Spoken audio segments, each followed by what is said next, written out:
So inshallah we're going to start. Auzubillahi minash shaitanir rajeem. Bismillahir rahmanir rahim.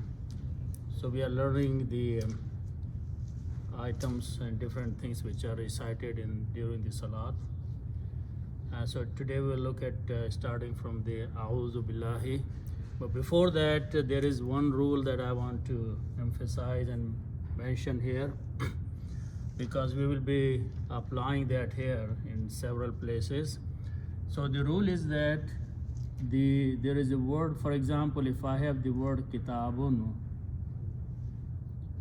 and this is the original word, that means it has two pesh at the end with the sound of noon, kitabun. Any noun can fluctuate between three different states. When it has a two pesh, that's called the state, highest state, which is called rafa. If for some reason some other word has changed these two pesh into two zabar, for example, and it becomes kitaban, then with the two zabar on this is called the state of nasab. These are the three definitions, okay? And for some reason, if another word has modified this word kitabin to zair, then this is called jar state. Okay, so any noun fluctuates between these three states. It may have two. Meaning each of this?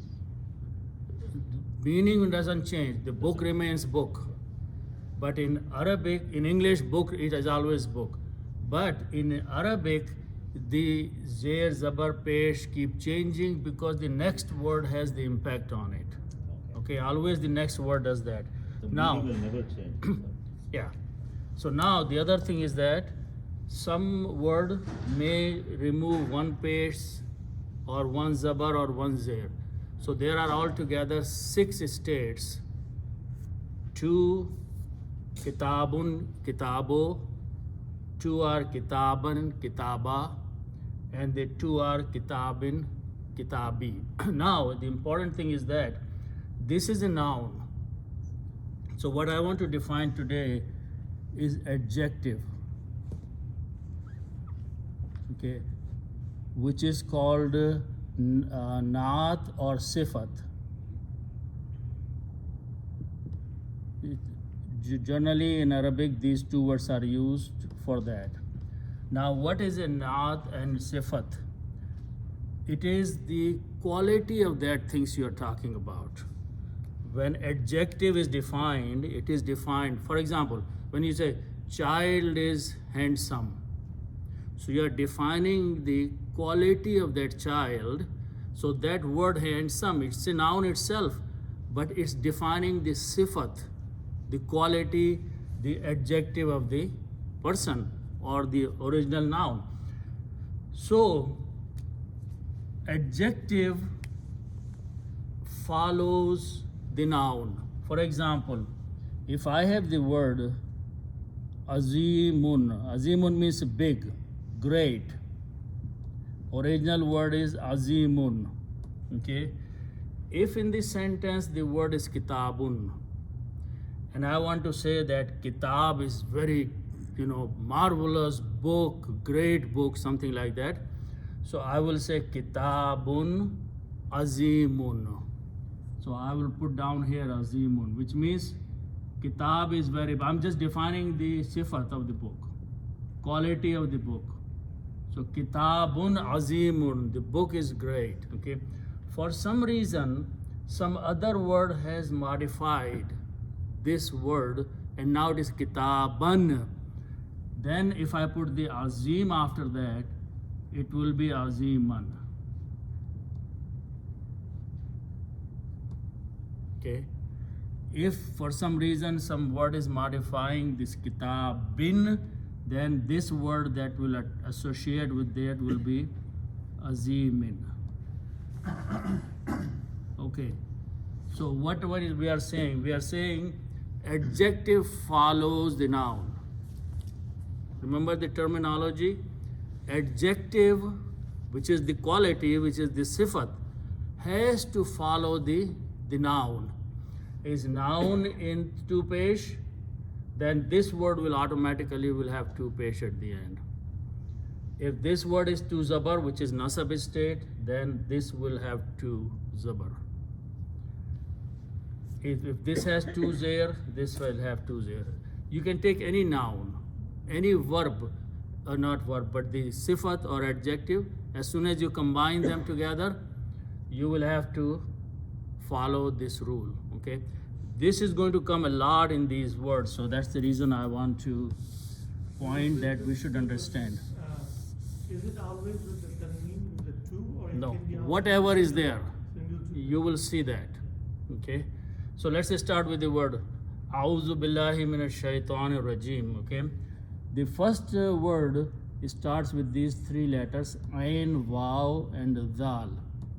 This means to seek protection. The meaning of these three letters is to seek refuge or to seek protection. Okay, so to seek refuge, for example, which is same thing as protection. Now, in the grammar, we have learned that if I have three letters, fa, and lam, fa'ala means to do. And if I put a alif in the beginning and pronounce af'alu, this brings the grammar of I, first person, and present tense, I do. So this alif brings the meaning of I and present tense. So I'm going to apply that rule here. Okay, so the harakat I have to maintain. Alif I'm adding in there, that has a zabar. Next letter is ain. Ain has a sukoon on it. So this is a. Next letter is waw. Waw has a zabar on it. And last letter is zal, that has a pesh on it. Okay, so this becomes wadu. Okay, the meaning of this word is I seek refuge, I seek protection. Okay, now what happens is that first of all, whenever you have these three letters, if there is a weak letter in there, waw is a weak letter, alif and ya, those are three weak letters. If there is any weak letters, then some sound need some adjustment after we make the words out of it. So here, wazu is hard to pronounce. So what we do, to make it easy, we take these two letters, ain and waw. Waw has a zabar and ain has a sukoon. So I'm going to move this sukoon on waw. Okay? And the sound of waw is pesh. So I move that over there. Okay, so the word now becomes, this will remain same, this will remain same, except that this will have a pesh here and a sukoon there. So it becomes a'udhu. It's easy to pronounce, more rhythm in it, and meaning does not change. We just adjusted the sound. So a'udhu means I seek protection, I seek refuge. Okay, so that's the first part that we start with the salat. Then the word is Allahu. Always this is the starting point in this word. By the way, this is called lafz-e jalala. This word has a name. Jalal means a very high, gracious, Zul Jalal wal Ikram. So Allah, who always has the dhamma or the pesh at the end. Okay. Now B is a harf-e-jar. Harf-e-jar means with. And as soon as harf-e-jar comes before a noun, it looks at the last letter and attacks the harkat of that, changes pesh to a zair. Then the rule is that whenever we try to combine two words or more than two words, and if there is a letter alif in between this one, we do not pronounce this one. Okay, we directly pronounce this letter with this letter. So it became billahi. Okay, billahi means with Allah. So very first thing we are claiming as soon as we stand in the salat is saying I seek protection with Allah, because I'm entering into the state where I'm standing in front of Allah subhanahu wa ta'ala. It's a very high state. Imagine if you're standing in the White House in front of the president. You will try to behave best of you. Okay? Here we are standing in front of Allah subhanahu wa ta'ala. And who is our enemy? Our own brain, our own mind, our own thoughts, our shaitan. Everybody is trying to distract us. So we seek Allah's protection. A'udhu billahi, I seek protection with Allah subhanahu wa ta'ala. Okay? The one I'm standing in front of. From what? The word is shatana, sheen, ta, noon. Shatana means to rebel, to transgress. Okay? That's the meaning of three letters shatana. The doer is made by adding a ya and an alif. So if I add a ya, shay, this ya becomes shay, then ta is there, then I add an alif there. Okay, and then noon is there. And pronounce this shay ta. Whenever you make a word, noun, always the two last letters have, last letter has to the mother to pesh. So the word is shaitanun. Shaitanun means the one who transgresses, the one who rebels. Okay, and in particular, this goes to, anybody can rebel, but this particular is heading this pointing to the Iblis. Okay, so shaitanu. Then, so anybody can be, any jinn can be shaitan, but now we are going to put al before that. Al will bring it the. So now this is not any shaitan, but the shaitan, the one which is the biggest one. What al does? Al, first thing al does is puts a da in there, but it removes one pesh at the end. Okay, so it becomes shaitanu. In the recitation, sheen is a shamsi letter, so it kills the sound of lam. Whenever you put al before that, and takes over its own sound twice. So you put a tajdeed there. So tajweed will say ash shaitanu. Okay, the shaitan, the biggest transgressor, the Iblis. Okay, number one. Number two, we are adding a min before that. Min means from. Okay, min is a harf-e-jar. What harf-e-jar does again? Looks at the last letter of the next noun. It says there is a pesh. It says I don't like pesh. I'm going to change this to a zair. Okay.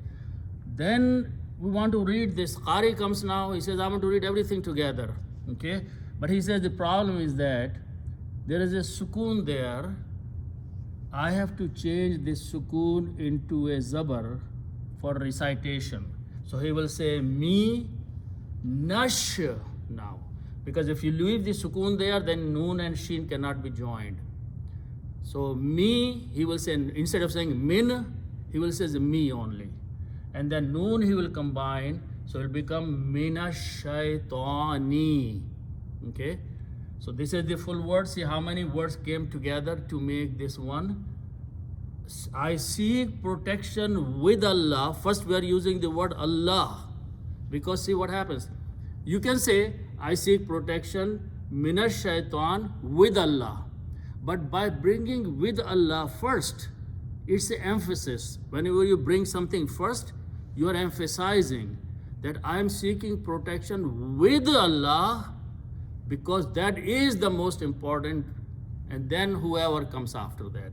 So Allah being in the first is bringing the emphasis in this statement.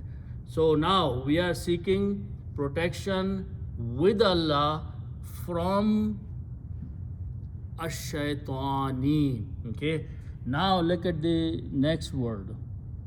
Rajim and mim. Rajama are the root letters. Rajama means to, like Rajam is throwing these stones when we go for Umrah or Hajj. So Rajama means to throw or stone something. Okay. The one who is being thrown, stone set, or he himself is being thrown is rajimun. Rajimun is someone who is, now there are many translations after that. Some translate as a cursed. Someone is a rejected. Someone who has been thrown out. Okay? So that is the meaning of rajimun, always last time. Now what you do? You put al before that. So al will bring the meaning the rajim. Okay? The rejected. What al does, as soon as al goes there, it looks at the last two pesh and changes to one. So it becomes rajimo. Then ra and lam, again ra is it. Later on I'll give you a list of half of the alphabets are called shamsi letters, are called qamari letters. So shamsi are those when a lam comes before, they kill the sound of the lam. So ra here, re, kills the sound of lam, but it adds its own sound twice. So it becomes ar, rajimo. Okay? Ar, rajimo. Remember that you still have pesh at the end. Okay? Now there are two ways. You can say that this min is also applying to that. So now this min will change to this thing also, to a zer. So it will be ar-rajimi, or you can say that ar-rajimi is the sifat of ash-shaytani. Sifat may do the same thing. That last letter, shaytani has zer, so it will make the next word zer also. Okay? So this is, and okay, now when you stop, you're supposed to stop there. Okay? Then last letter, whatever harkat is on that, harkat means there, zabar, pesh, or is pronounced as a sukoon. So you are pronouncing this as sukoon on the meme, ar-rajim. Okay? But in the writing, you still have to write zer. Okay? You cannot change in writing. Okay? It has to remain in the text in the original form. In the Qari has the permission to stop there and change the sound to rajim. Here, if you notice also that if there is a ya before that, Qari will prolong that ya. He will say rajim. Okay, so that's the rule of the Qiraat. You have a question quickly? Yeah, good question. On the shaitan, Yeah. since there's an alif after ta, Yeah. it is still needed to write the zabar on the top. Zabar on the ta. Yeah, this is the correct way of writing. In the Indo-Pak script, it is written differently. It is also combined that way, and they put a little alif there. So this is just a scripting, a different scripting. Okay, you will see in the different way of writing. The sounds the same. Sound is exactly same, meaning is exactly same. Qari will read the same thing. It doesn't matter if he's from India, from Pakistan, or from Saudi Arabia. He will recite exactly same way. Okay, writing a script of different style. So somewhere he will write this way, somewhere you will write it this way. Sometimes somewhere you will hold alif there. So these are just writing styles. Okay, so now what happens is that right after you saying, "Oh Allah, I seek protection with you from the shaitan who is a rajim," then we will say the next word, Bismillahir Rahmanir Rahim. So the next word is start with these three letters, alif, sin, and mim. And the noun from these is ismun. Full word noun always is made with two pesh at the end. And sound ismun. Okay? So this is one. Ismun means name. And next word that we have been using is Allahu. The full word is Allah, and always a pesh at the end. Okay? So this is Allah. Okay, now I want to join these two words. I'm not talking about sifat anymore at all. Sifat only belongs to one word. Here are two different words, two different nouns, independent nouns, I'm making a relationship between these two by putting an of. This is called the rule of izafa. Izafa means adding one word into the other word.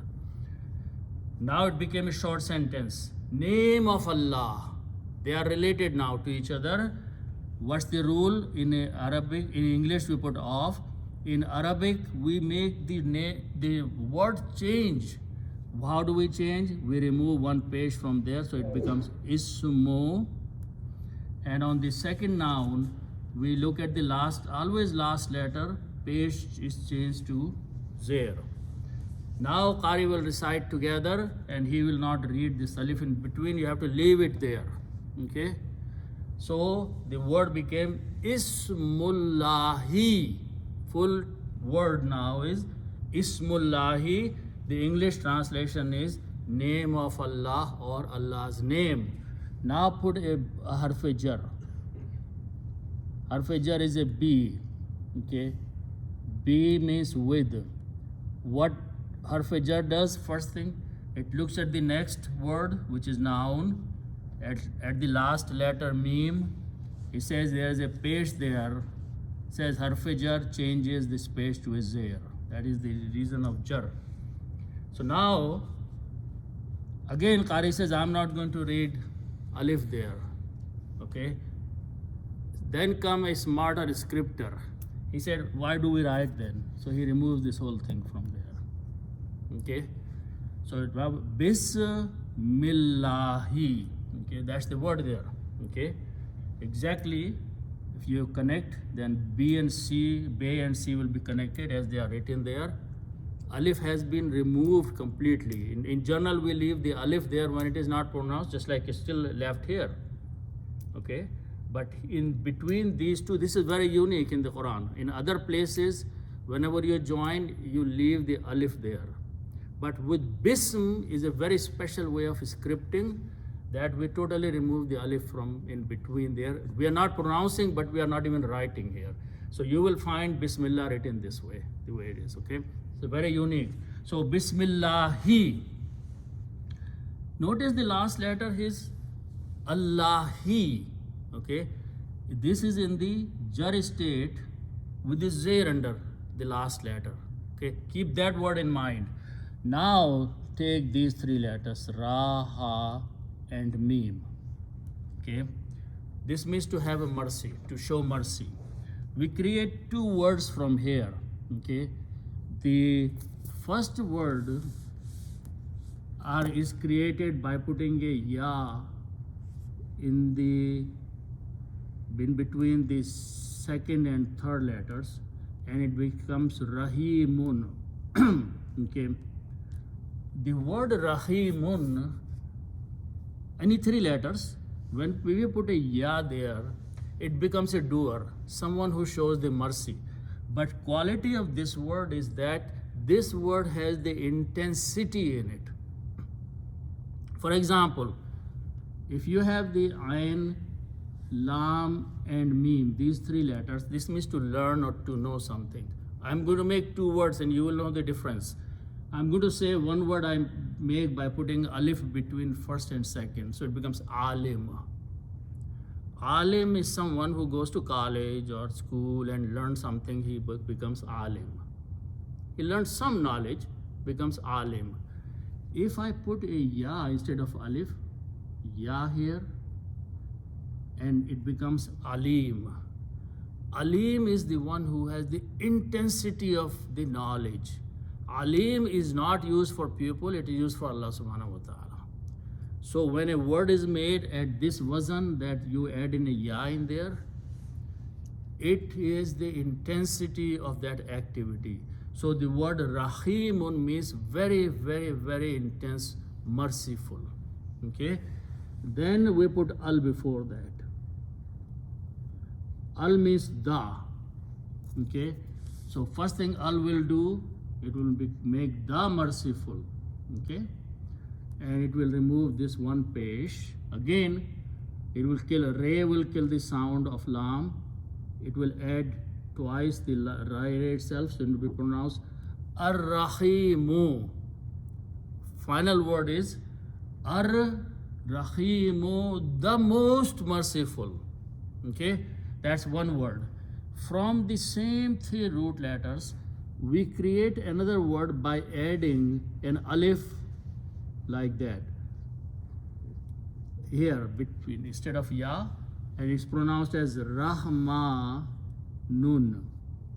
Okay, what's the difference between Rahim and Rahman? As I mentioned, the Rahim is the one that has intensity of Rahmat, mercy. Rahman is someone that when he shows his mercy, he does not care. He does not care.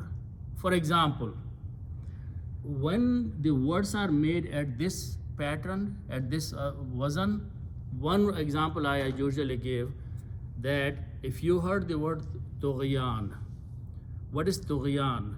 Tughyan is again made at the same wazan by adding an alif in between. Tagha, Tughyan.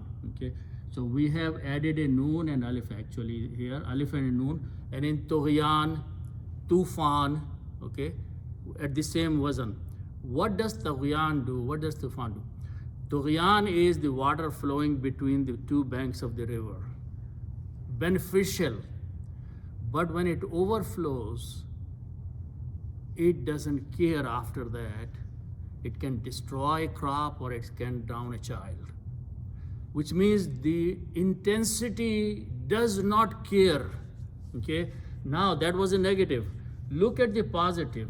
The intensity of the rahmat of Allah, Rahman, does not care if you pray or worship him or you are disgraceful, you are unthankful. He will keep giving you his bounties. That is the Rahman. Sifat of Rahman is regardless who you are, obey him, don't obey him, oppose him, insult him, do anything, his rahmat does not stop. He continues giving his rahmat in this worldly life. So that is Rahman. Repeat, yes. Repeat is Rahim. Intensity is Rahim. Repeat is Rahim. But Rahman is, he doesn't care who you are, but still is merciful upon you. Okay? So now, put al before that. Okay? Al, so it brings da. So now, again the re is there. Re will do the same thing. It will remove this sukoon here and pronounce ar-Rahman. Al will change one page. So now we have two words. Ar-Rahimu, Ar-Rahmanu. Two sifats, Asma'ul Husna of Allah subhanahu wa ta'ala. Now, look in the Bismillah. Okay? In Bismillah, Rahman Rahim, this has a zir and this has a zir. The original word have pesh at the last letter. What made it change to zir? Huh? No, it's the sifat of Allah. What is sifat of Allah? Adjective. Why? Because Allah, He has a zir at the end. The word is Allahi. Now with the B, it became Allahi. Now what we are doing, we are saying that this name is in the jar state, has a zir upon underneath. So this word will have a zir, this word will have a zir underneath. Yeah, but if the It can, you can also apply that Bismillah ke bajai ke says Bismir Rahmani, Bismir Rahimi. You can say that. Okay? Right? One at a time is keep applying Bismin, okay? But this is actually the sifat of Allah subhanahu because if it was Allahu, then these two will remain in the pesh state. But because this noun is changed to a jar state with a zir, any sifat will follow, will keep the same. Okay?